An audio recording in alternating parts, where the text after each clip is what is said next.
একটা পাত্রে খাসির মাংস নিয়ে সরিষার তেল দিয়ে জিরা বাটা, গরম মশলা বাটা, মরিচ এবং আদা বাটা, রসুন বাটা, পেঁয়াজ কুচি, হলুদ, লবণ,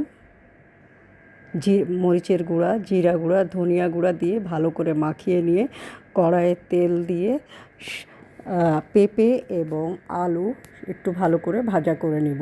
আর আজকে রান্না করব পেঁপে দিয়ে মাংস। তো পেঁপেটা ভাজা হয়ে গেলে কড়াইয়ে তেল দিয়ে পেঁয়াজ কুচি, শুকনো মরিচ এবং গরম মশলা দিয়ে ভালো করে ভাজা করে নিয়ে মাখিয়ে রাখা মাংসগুলো দিয়ে মাংসটাকে ভালো করে একটু কষিয়ে নিব। মাংসটা একটু কষানো হলে ভেজে নেওয়া পেঁপেগুলো দিয়ে দিব, দিয়ে একটু সামান্য পানি দিয়ে দিব, দিয়ে মাংসটাকে কষিয়ে নিব। মাংসটা যখন পানিটা শুকিয়ে আসবে আস্ত রসুনগুলো দিয়ে মাংসটা ভালো করে কষিয়ে নিব। এখন কষানো হয়ে গেলে ঝোলের পানি অ্যাড করব। ঝোলটা ফুটে উঠলে ভালো করে ঝোলটা ফুটে গেলে গরম মশলা বাটা বাকিটা দিয়ে দিব কয়েকটা কাঁচামরিচ।